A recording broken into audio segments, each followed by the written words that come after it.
हाय भैया, हम Priya recording studio Khagaria भदा से आज एक सुपर हिट हिंदी सरस्वती वंदना का लाइव वीडियो दिखाएंगे।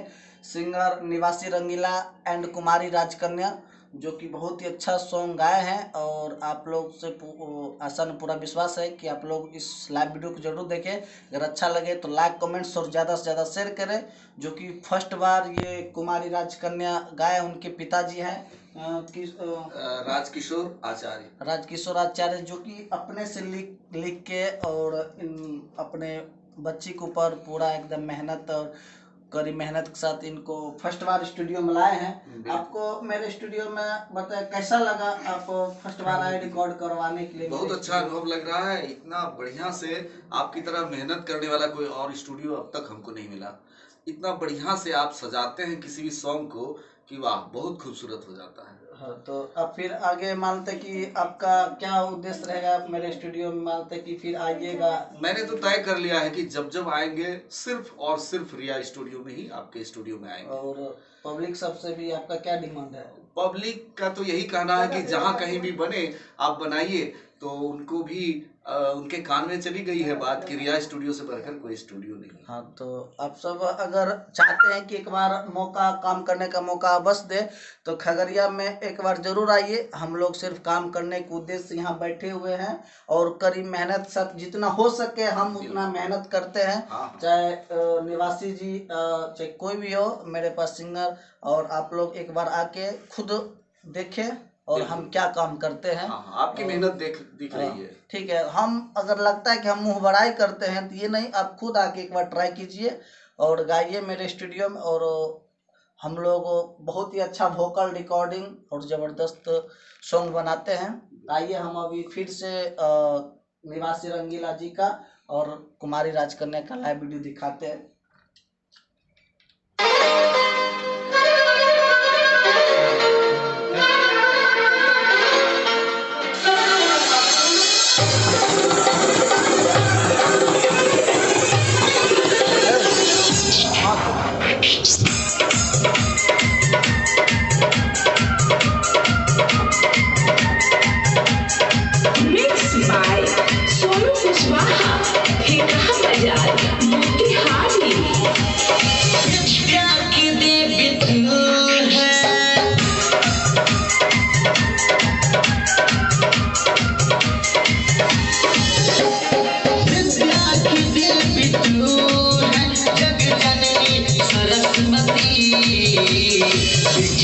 बनाए पल में देखे सम्मति, बिगड़ी बना दे पल में देखे सम्मति।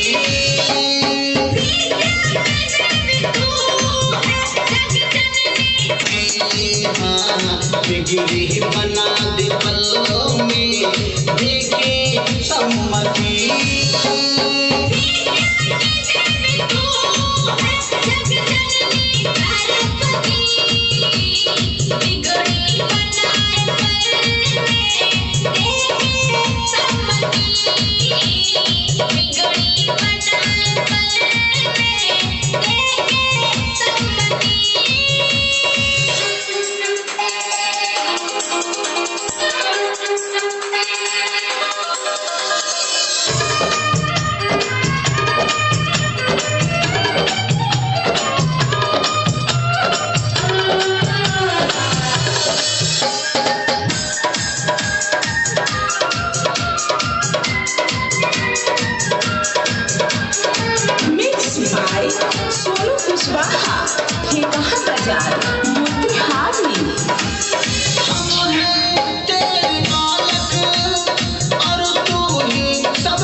बन जाए जब हो तेरी कृपा